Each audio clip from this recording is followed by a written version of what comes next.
In my youthful folly, I secretly pledged my heart to a household servant. Later, when the emperor visited incognito and took a fancy to me, he forcibly took me into the palace. To spare my father's shame and protect myself, I had no choice but to end Ji Jing's life with a cup of poisoned wine. But I never imagined he was the long-lost heir of the Prince of Northern Garrison. 8 years later, on the very day he led his army to breach the city gates, the emperor happened to breathe his last. My 7-year-old son became a puppet emperor, and I was honored as the Empress Dowager. At night, he sneaked into the Shokang Palace, and I muffled my pleas for mercy beneath him. Ji Jing's eyes darkened, his movements growing more forceful. Your Majesty, just as sweet as 7 years ago. Hello, everyone. Welcome to my channel. Subscribe us to read wonderful novels every day. Now the story begins. When I saw Ji Jing again, I was still dressed in mourning clothes, weeping for the late emperor. I held my 7-year-old imperial son in my arms, weeping uncontrollably before Xie Xingjian's coffin. Your Majesty, why have you abandoned us, mother and child? The next moment, the doors of the Golden Luan Hall were kicked open with a loud bang. When I turned to look at the intruder, tear stains still glistened on my face. Ji Jing had matured considerably compared to 8 years ago, clad in silver armor with a purple-gold hair crown, spear in hand, exuding a heroic vigor. His profound pupils met mine for an instant before silently shifting away. When Xie Xingjian's coffin came into view, droplets of blood still dripped from the snow-white tip of Ji Jing's spear, yet Ji Jing slowly knelt on one knee, his face contorted in an expression of grief. Your Majesty, it is all my fault for arriving late, allowing treacherous individuals to deceive you and subject you to such a vile act. Ji Jing raised his army under the banner of cleansing the court of evil influences. But who exactly was being cleansed? I lowered my gaze, gathering my thoughts. Back when I gave him that poisoned wine, if he still holds such a grudge, he'd probably take my life on the spot. Not a single civil or military official dared to even breathe loudly. An elderly minister in his 70s or 80s stepped forward, trembling with rage as he denounced Ji Jing for raising troops in rebellion and overstepping his station. I silently mourned for him in my heart for a few breaths. In an instant, I shuddered violently as the blood of that elder minister splattered onto my skirt. The soldier sheathed his sword, while Ji Jing rose leisurely, wiping away tears that had never actually fallen from his face. His ruthless gaze swept over everyone present, lingering on me just a moment longer than the others, making my skin crawl. Finally, Ji Jing's eyes settled on Xie Xingjian's trusted eunuch, Shen Gaoi. He silently curled the corners of his lips, instantly sealing Shen Gaoi's fate. Eunuch Shen Gaoi of the Office of Rights, for plotting against His Majesty, deserves death. The one Ji Jing petitioned to denounce was Shen Gaoi. Shen Gaoi remained kneeling, his eyes widening in shock upon hearing these words. How dare you? This servant is utterly loyal to His Majesty. How could I tolerate such slander from a treacherous rebel like you? Guards, seize him. Before he could finish speaking, his head rolled to the ground, warm blood sprayed across my face, making my eyelashes tremble slightly. Guards, is there anyone here? Everyone outside the palace has been slaughtered by that madman Ji Jing. Over these years, Xie Xingjian's health has been failing, and Shen Gaoi, wielding imperial authority, has been ruthlessly exploiting the people, leaving the populace seething with resentment. It was also he who persuaded Xie Xingjian to forcibly seize me and bring me into the palace, making me the emperor's favored concubine. Shen Gaoi's death filled me with nothing but sheer delight, yet I took no joy in it. Ji Jing was making an example of him. My only fear is that my royal son and I might become his next targets. The kneeling civil and military officials shrank into themselves, until my father stepped forward and uttered the words, "Welcome the Northern Garrison King, to cleanse the court and eliminate treacherous ministers." The repeated cries of "Welcome the Northern Garrison King" had already demonstrated his power. Ji Jing slowly walked toward me, turning his back to them, using his blood-stained hand to wipe the tears from my face, his voice low. "My lady, what do you think of me, this Prince Zhenbei?" My breathing almost stopped. Ji Jing's eyes, like a venomous snake, stared intently at me, as if he wanted to tear me apart and devour me. After a long moment, my voice trembled slightly. "Prince of Northern Garrison Ji Jing, having rendered meritorious service in eliminating treacherous officials, is hereby specially appointed as regent to assist His Majesty in overseeing state affairs." Ji Jing blinked his eyes, his calloused fingers caressing my presence, appearing considerably more cheerful. "Regent, sounds rather good." He then stroked Xieren, whom I held in my arms, laughing with unbridled arrogance. "Long live the Emperor, 10,000 years." 10,000 times 10,000 years, this was him giving me a way out, and also giving the ministers behind him a way out. Ji Jing's ascension to the throne was neither justified in name nor proper in speech. He intends to render my son Xian powerless. My father also joined in the solemn cry, "Long live the emperor, 10,000 years, 10,000 times 10,000 years. Long live the empress dowager, 1,000 years, 1,000 times 1,000 years." The ministers' shouts rose in waves, each louder than the last. Ji Jing left with a loud laugh. I had lost all my strength and collapsed to the ground. The 7-year-old Xian trembled as he held me, his voice choked with tears. "Mother Empress, who is he? I'm so scared." I held him in my arms, unable to hold back my tears. "Child, don't be afraid, because I'm afraid too. After all, back then, the poisoned wine Ji Jing drank was fed to him by my own hand." Xie Xingjian was hastily buried in the imperial mausoleum. After everything was over, I was already completely exhausted. Returning to Shokang Palace, my maid Xiaolian combed my hair. In the bronze mirror, I seemed somewhat dazed. Suddenly, I felt a sharp pain in my scalp. Watching Xiao Lian's evasive movements, I couldn't help but sigh helplessly. "Stop hiding it, hand it over." Xiao Lian hesitantly produced that single white hair, touching my own temples. I couldn't suppress another sigh. Only 26, and already grey hairs. Life in this palace truly wears one down. Xiaolian lowered her head, unable to suppress her sobs. Between hiccuping cries, she spoke, "My lady, about young Master Ji back then." I quickly made a shushing gesture and scolded her. "Are you mad? Ji Jing is now the regent prince. The place he grew up in was the northern frontier. That house slave from back then has long been dead. What lives now is the regent prince of Great Xia, the former heir of the northern garrison prince." Exhausted from the day, I fell into a deep sleep. In my dreams, the scene of Ji Jing killing someone kept replaying before my eyes. He was like a mischievous cat, while I was a panicked mouse fleeing in terror. No matter how hard I tried to escape, I couldn't break free from his grasp, sinking into the nightmare again and again. When I woke up the next day, sure enough, there were heavy dark circles under my eyes. Today marks my first day of ruling from behind the curtains. Ji Jing eradicated Shengaoyi's faction. I had no objections. Shengaoyi's faction had always been at odds with my father, so their elimination was for the best. Ji Jing now holds great power, and no one dares to disobey his words, making me, the Empress Dowager, seem somewhat redundant. I could feel Ji Jing's scorching gaze piercing through the curtain, as if trying to see right through me. During the morning court session, I sat there feeling as if on pins and needles. When the court session finally ended, I left in a hurry, feeling as if a great weight had been lifted off my shoulders. The more you dread something, the more it comes your way. I was in the imperial garden when Ji Jing came walking toward me. My heart skipped a beat. I lowered my head and turned to leave, but Ji Jing blocked my path, his tone casual. "What fine taste Her Majesty the Empress Dowager has, no mood for elegance." I let out a dry chuckle. With the regent present, this grieving widow shall not intrude. Yet Ji Jing's gaze remained profoundly deep, his look carrying unspoken implications. "Your Highness, do you truly wish to avoid seeing me so much?" As he spoke, he advanced step by step, forcing me to retreat against my will. Ji Jing shot a sharp glance, and the surrounding servants tactfully withdrew. Xiao Lian tried to shield me, but I stopped her with a gesture, signaling for her to leave. Ji Jing wants revenge on me. As long as I remain the Empress Dowager, I cannot escape. He forced me against the artificial rockery, my back pressing against the cold stone wall, sending a chill through me. Ji Jing drew closer and closer, nearly touching me. I hastily lowered my head and stammered in a trembling voice, "Your Highness the Regent, this is hardly appropriate." He reached out his hand to me, then suddenly froze mid-air.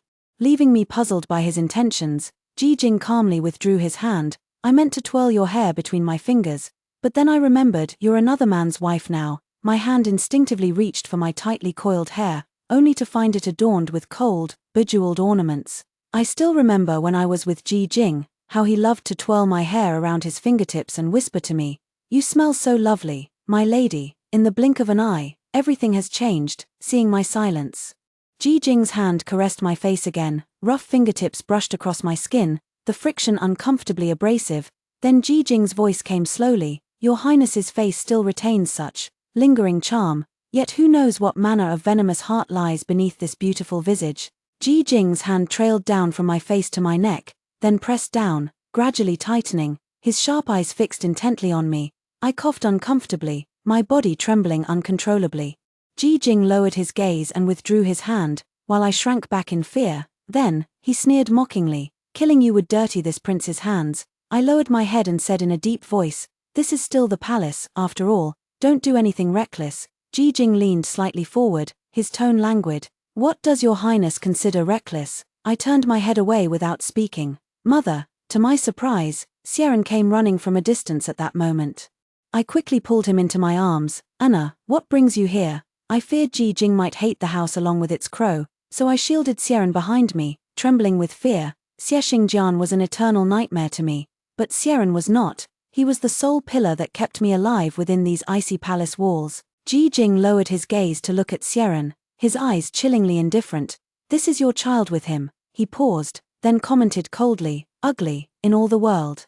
Only Ji Jing would dare say such a thing. Xieren shrank back behind me and muttered in protest, "You're the ugly one." Seeing Ji Jing glare at him, he hastily threw himself into my arms. Though young, Xieren could still tell that Ji Jing was no pushover. I picked up Xieren and said calmly, "What happened back then was my fault. If you must hate, direct it at me. The child is innocent." Ji Jing laughed in extreme anger, pointing at Xieren, "All for him, that bastard." I covered Xieren's ears.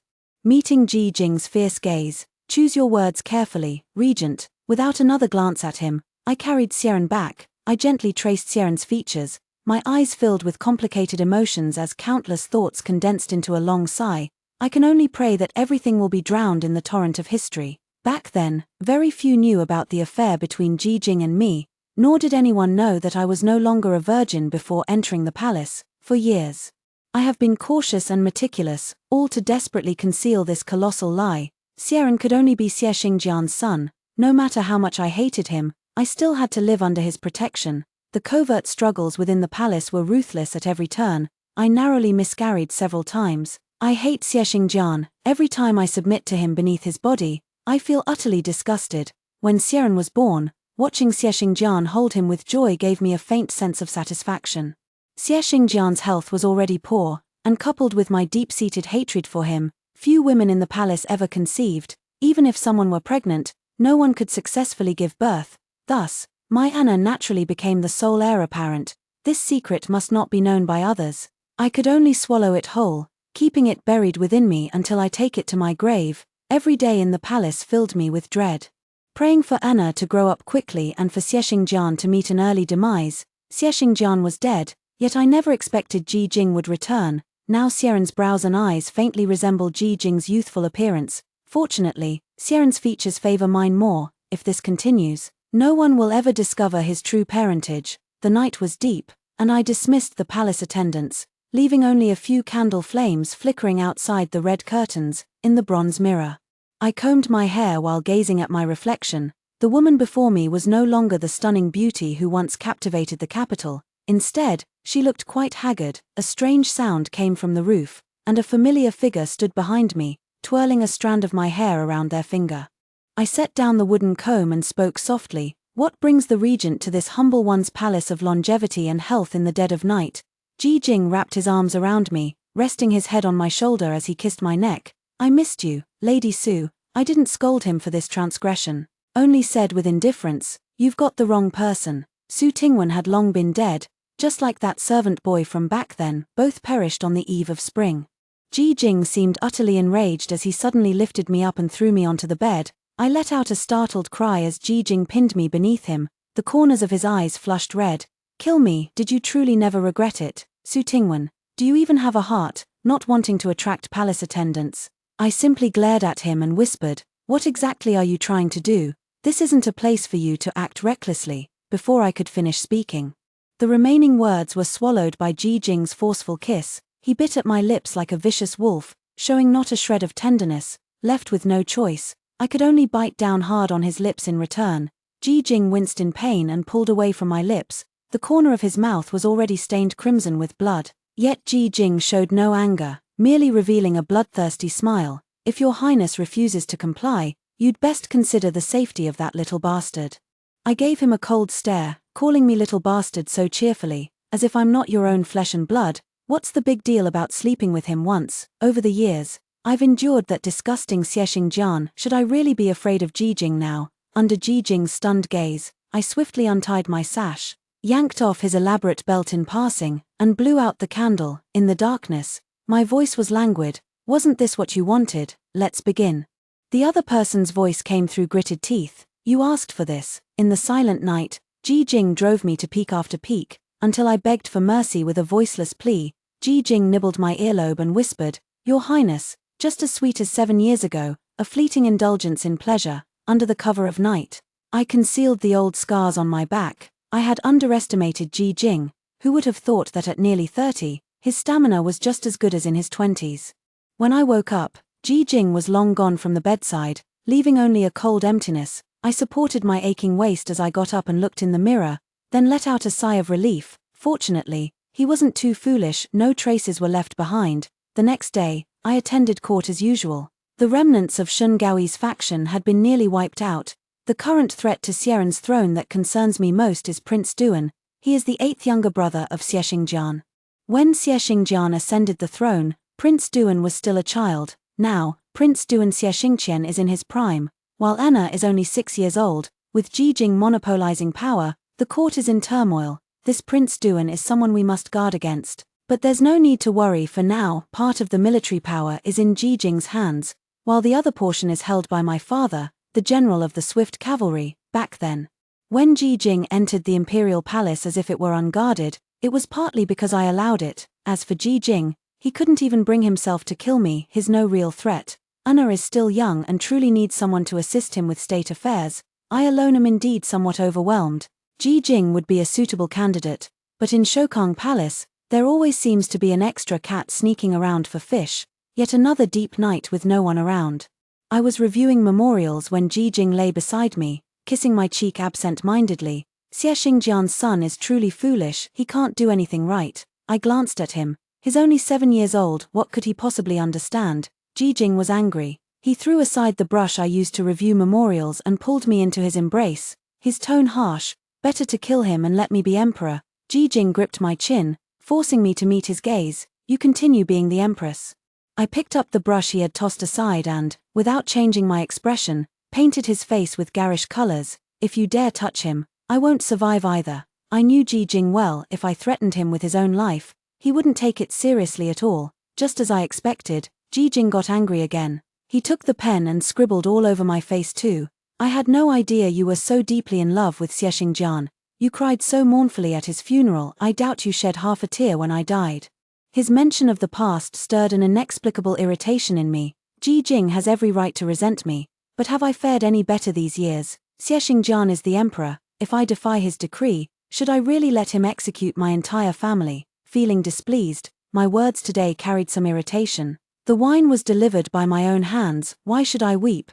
Becoming the emperor's noble consort is something I ought to celebrate. Ji Jing's eyes were fixed unblinkingly on me, his simmering anger making him speak without restraint. "Su Tingwen, are you so desperate for men? Would you really kill me for any powerful man who comes along?" My heart trembled, aching with a dense, piercing pain, and my eyes stung unbearably. I looked up at him, struggling to steady my emotions. "What other choice do I have but to enter the palace? If I elope with you, can you protect my family's military estate? I did give you a cup of poisoned wine, but it was only meant to make you appear dead for a few days. If I hadn't killed you, my father would have had to kill you to protect himself. Ji Jing, if I hadn't truly loved you, why would I have given myself to you before entering the palace? Do you really think so little of me that I'd degrade myself like that?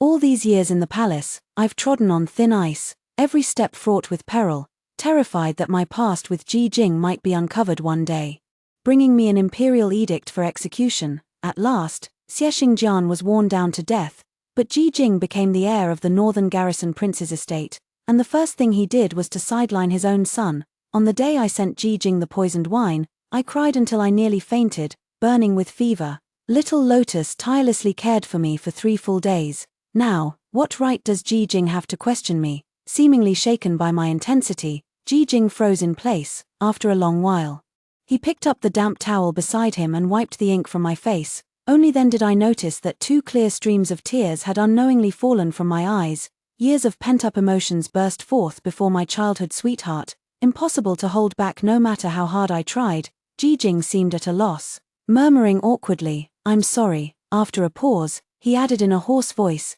These years must have been hard on you. I don't blame you, I'm just afraid you stopped loving me long ago, afraid your heart has belonged to someone else for a while now. I know that the wine back then couldn't have been poisoned. If you wanted to kill me, you had 10,000 ways to do it. There was no need to take such a risk, let alone transport my body out of the capital. It was my fault for speaking too harshly just now. My mouth was out of line. Please don't take it to heart. Back in the palace, I lived with extreme caution. Now that I've said it out loud, I actually feel much better. Watching Ji Jing apologize to me with that ridiculous painted face, I felt a faint sense of vindictive pleasure. I snatched the towel from his hand and roughly scrubbed his face until the ink stains were wiped clean. After finishing, I threw the towel back into his arms. This queen is weary. The regent may take his leave. Exhausted, I turned away, my eyes still stinging slightly. Ji Jing didn't leave.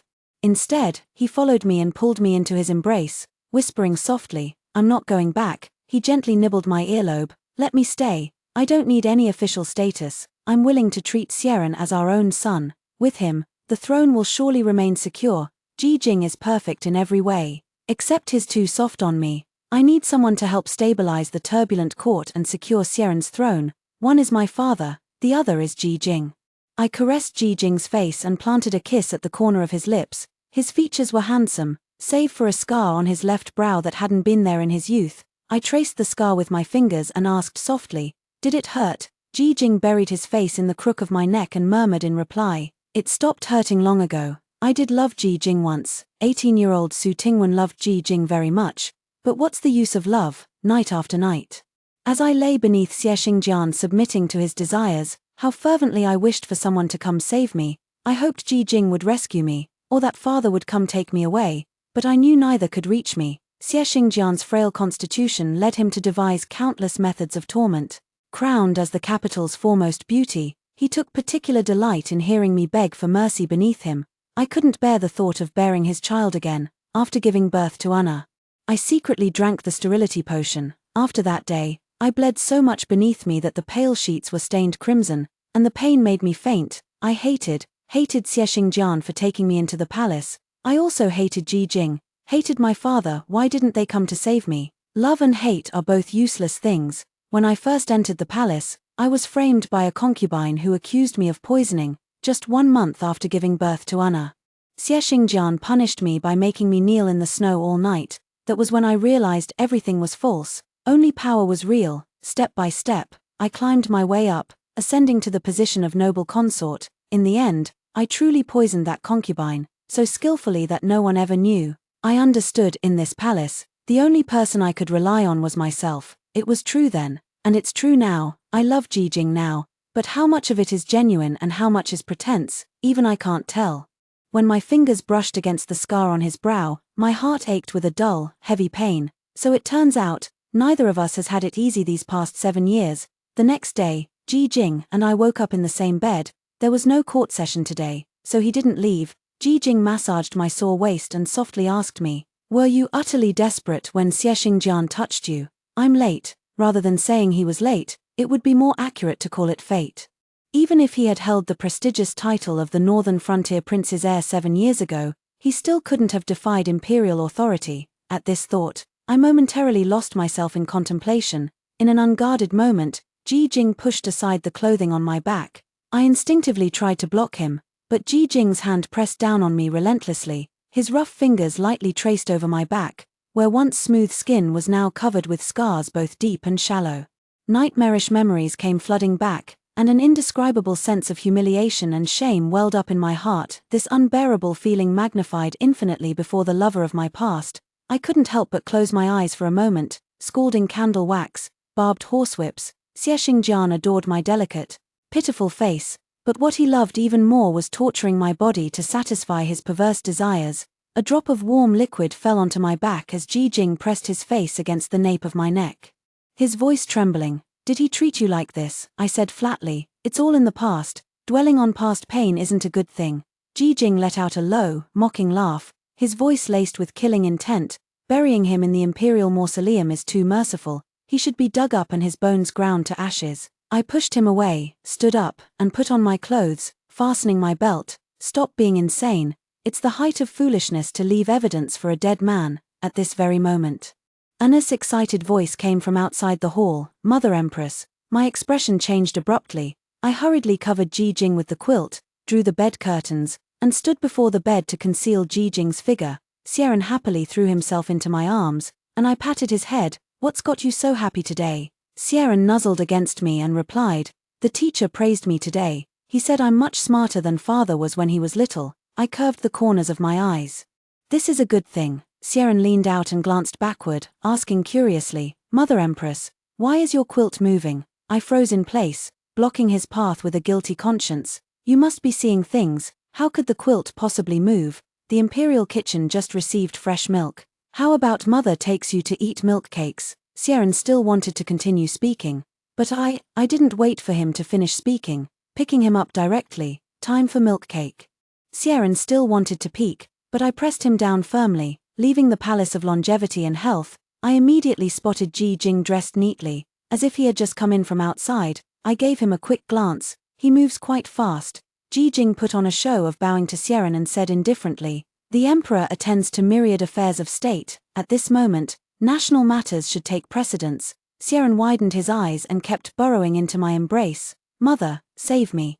I don't want to review memorials with the regent anymore. I stifled a laugh. The memorials must still be reviewed. But Anna, you may finish your pastries first. It had been so long since I'd last breathed such carefree air. A family of 3, happy and harmonious, only, given the special status of Ji Jing and myself.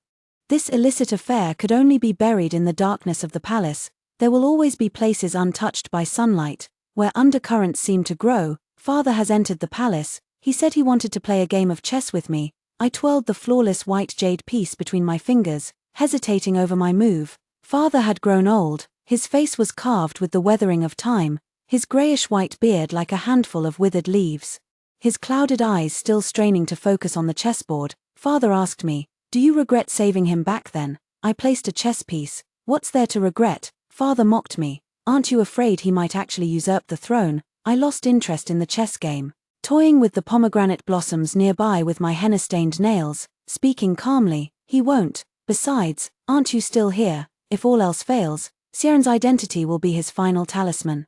Father's grey eyes fixed on me. Only you would dare to be so bold. He let out a long, heavy sigh. Qin Jian, the vice minister of revenue under Prince Duan's faction, embezzled hundreds of thousands of taels of silver. Following this lead, Prince Duan cannot escape involvement. I'm just worried that Prince Duan, cornered, might resort to desperate measures, a fight to the death. Leaning against the side, I gently brushed away the tea leaves with the white porcelain lid. In the murky brown tea, my ruthless eyes were reflected. Prince Duan must be eliminated. Anyone who threatens my son's throne shall not live. The founding emperor had few descendants. After Xie Xingjian ascended the throne, he exterminated all other branches of the family, leaving only the young Prince Duan, Xie Xingqian, alive. Kill him, and the Xie bloodline will be wiped out forever, stealing the heavens and replacing the sun. This is my greatest revenge against Xie Xingjian, in the capital. My father commands one army, and Ji Jing controls another. As for the Imperial Guard's military tally, it rests in my hands. Even if Prince Duan possessed heaven-defying abilities, he couldn't stir up any significant trouble, having spent years in the Imperial Palace. I'm no longer that naive young maiden. The next day at court, the Vice Minister of Revenue was thrown into prison by my order, with 3 generations of his family implicated, while the rest were exiled to Lingnan.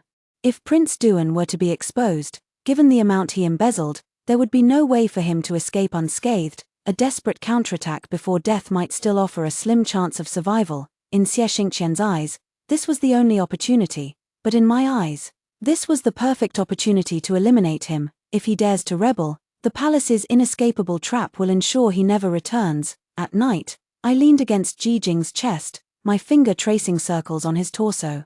If Xie Xingqian plans to rebel, will you help me? Ji Jing tucked my icy hands into his scorching chest, his voice calm and detached. He could never succeed. In the darkness, my gaze met his pitch-black pupils. The day of Xie Xingqian's rebellion arrived much sooner than I had anticipated. It was a bitterly cold, snowy night. The vermilion palace walls were blanketed in snow, while within the palace, the clashing of swords and spears never ceased, amidst the flashing blades. Blood splattered across the ground like blooming spider lilies in hell. When Xie Xingqian led his men into the Shenzheng Hall, I was meticulously teaching Xian how to write the edict accusing Prince Duan of treason, stroke by stroke. Hearing the sound of the main door opening, I set down the pen in my hand and raised my eyes to look at the disheveled man before me. Xie Xingqian and Xie Xingjian shared strikingly similar facial features, recalling the face of that departed soul. A wave of nausea rose within me, and I spoke coolly. The great Xia dynasty has truly fallen into chaos. Even the emperor's hall of governance has become a place anyone can barge into now. Xie Xingqian bore some fresh wounds on his face, his silver sword pointed directly at me. All my life I have been dutiful and diligent. Yet you, this wicked queen, why do you relentlessly persecute me? Before I could speak, Xian cut in ahead of me. How dare you? You formed factions for personal gain in court, colluded with treacherous ministers, and embezzled countless riches. You deserve this punishment. And now you dare to rebel. It seems you hold this emperor in far too little regard. Xie Xingqian gave a contemptuous smile. What right does a 7-year-old brat have to sit in this seat? I am the son of Emperor Taizu. In terms of seniority and age, I am far more qualified than you to be emperor. As his words fell, a deep voice came from outside the door. Is that so? Ji Jing led his troops to surround the entire Shenzhen Hall, and with him was my father. Now, with our side having superior numbers, Xie Xingqian found himself caught in a dilemma. He frowned and said, Regent, as long as you agree to stand by my side, I am willing to share half the empire with you and rule the world together once I become emperor. For anyone else, this would have been an extremely tempting offer. But Ji Jing was already the most powerful minister in the realm. No matter who became emperor, his position would remain unchanged. In fact, Xian would be far easier to control than Xie Xingqian. Ji Jing curled the corner of his lips, ignoring Xie Xingqian, and gave a meaningful glance to the crowd behind him. His voice icy and ruthless. Seize this treacherous rebel. I've never been fond of real sword fights, bloody and brutal. I pulled Xian into my embrace, gripping his trembling hand. Anna, you must remember who it was that guarded this empire for you. The relationship between Ji Jing and Anna could never be revealed to the world in this lifetime. Xian would grow up gradually, and the day would come when he would wield power alone, father and son turning against each other. I don't wish to see such a day. Today's affair was nothing more than catching a turtle in a jar. Without the slightest effort, Xie Xingqian was captured by our men, after Ji Jing finished handling everything. He came to my side. Xie Xingqian was forced to kneel on the ground under guard, his venomous gaze fixed on me. Then suddenly, a cold, mocking smile appeared. The empire of my Xie family will surely be destroyed by a poisonous woman like you. I merely looked at him calmly. He wasn't wrong. The Xie family's empire was indeed destroyed by my hand. In another sense, suddenly, Xie Xingqian mustered all his strength to break free, a cold glint flashing from his sleeve, a silver arrow shot toward me. The air froze, and I instinctively dodged, but it was already too late. A figure stepped in front of me. I heard a familiar, muffled groan, watching the black blood ooze from the wound on Ji Jing's left chest. I was utterly distraught, nearly sobbing as I cried out those words, "Summon the imperial physician." I stood dazed behind the screen, watching as the physician carried out basin after basin of crimson-tinged water. Chief Physician Zhong knelt on the floor, reporting to Her Majesty the Empress Dowager. The arrowhead was coated with a rare Western region poison. This humble official is powerless to treat it. I fear the Regent King does not have much time left. I stumbled and leaned against the screen, desperately trying to conceal my emotions. Sharp nails dug into my flesh as I fiercely suppressed my voice. The Regent has rendered meritorious service in saving His Majesty. If you fail to cure him, you shall all be buried with him. The imperial physicians pored over medical texts, reading by candlelight through the night. My heart seemed frozen in the snowy night. Xiaolian helped me back to Shokang Palace. Father had been waiting there for me. Xiaolian dismissed the servants, leaving only my father and me.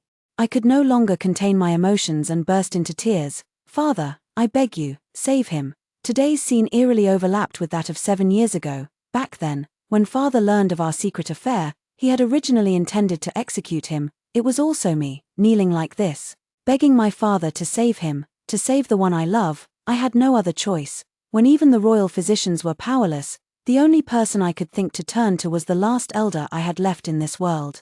Father let out a long sigh. I heard him say, "Wanwan, did you truly wish for him to live today?" I don't know. With Ji Jing's overwhelming power, could I really tolerate his existence? And would Xian tolerate him either? Had Ji Jing shown even the slightest intention of siding with Xie Xingqian today, my father would have cut him down along with the others. 7 years can erase many things, including my feelings, searching my conscience. During all this time, was my relationship with Ji Jing merely one of utility, or was there genuine affection? Amid countless entanglements of interest, there was indeed a thread of true emotion. The intense emotions from 7 years ago broke through the soil at this moment, sprouting and growing wildly. Only now do I understand that I've never truly let go of him. I begged my father once more, crying like a child, "Father, please, I want him to live." Father fell silent. After a long pause, he spoke slowly. "The general's residence possesses a Tian Mountain snow lotus that can cure all poisons. The catalyst required is the blood of a close relative. I'll send someone to fetch it. Whether to save him or not is entirely up to you." Father has left. Watching his hunched back recede, my vision gradually blurred with tears. Once again, he helped me. Mother died early, and I was her only child. Since childhood, whatever I wanted, my father would give it to me, a beloved, the position of imperial consort. Even, the emperor's life. The prince of Northern Garrison passed away from illness a year ago, and Xieren is Ji Jing's only remaining bloodline. I hurriedly summoned Xieren and asked him with tearful eyes, "Anna, do you wish to save the regent king?" Xieren lowered his head slightly and did not answer. Instead, he asked me, "Mother Empress, did you love Father Emperor?" I froze for a moment. Xieren continued, "I don't like Father Emperor. Every time he comes to Mother Empress's palace, Mother always cries, and wounds always appear on her body. I heard from Xiaolian that 1 month after Mother Empress gave birth to me, Father Emperor punished her by making her kneel in the snow. Although the regent prince seems fierce, he teaches me how to govern the country and makes sure I complete my studies. I want to save him." I held Xieren in my arms, already sobbing uncontrollably. I told Xieren that the emperor's blood mixed with Tianshan snow lotus could cure all poisons. By the time Ji Jing took the medicine, it was already deep into the second night.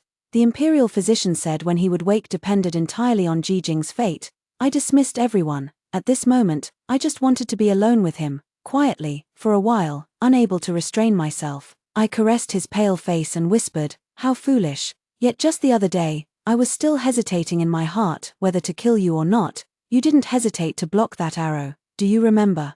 The first time we met, back then, you were a slave in the hands of a human trafficker, filthy all over, without a single patch of unblemished skin, but your eyes happened to be exceptionally beautiful. I took a liking to you at first glance. I brought you back to the general's mansion, cleaned you up, and you were far more beautiful than I had imagined. You said you'd lost your memory, only remembering your name was Ji Jing.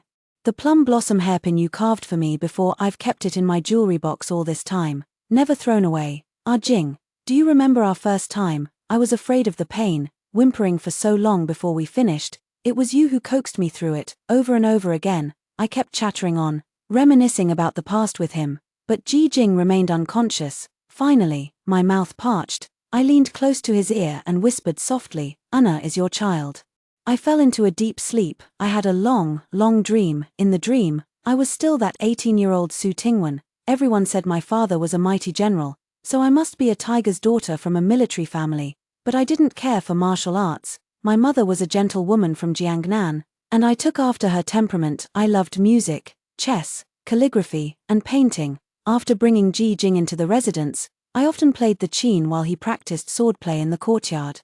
We had made a promise that once he went to battle, earned military merits, he would return to marry me. During the Lantern Festival, Ji Jing and I were separated by the crowd, and Li Xingjian encountered me in my splendid attire. The next day, an imperial decree forced me into the palace, where I became a concubine. Before Ji Jing drank that cup of wine, he asked me, "Miss Su, do you feel even the slightest reluctance toward me?" I turned away silently and let out a long sigh. "I have wronged you.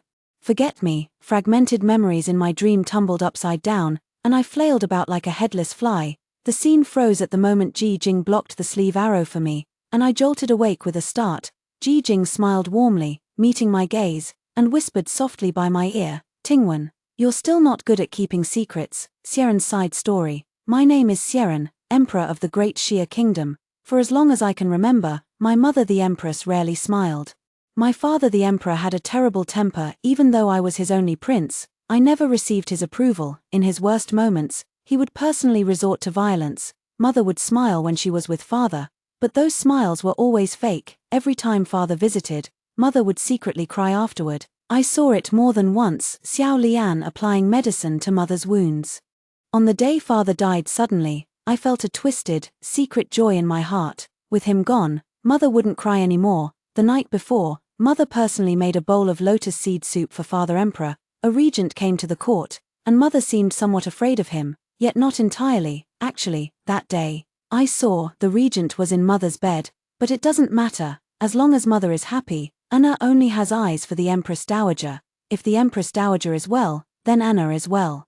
After the regent recovered from his illness, he often found various excuses to come and go from the imperial palace. I know that while he appears to assist me, in truth, he secretly comes to see the Empress Dowager. As I grew older day by day, I gradually managed to reclaim some power from the regent. In the year I turned 20, the regent resigned from his position and surrendered his military authority. The next day, Her Majesty the Empress Dowager suddenly died in the palace.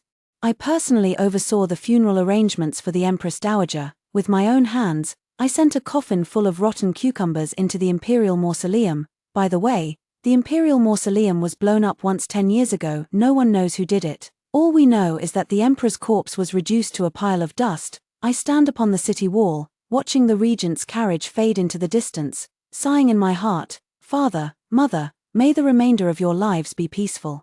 Grandfather stands beside me, releasing a long, drawn-out sigh. That reckless girl dares to do anything.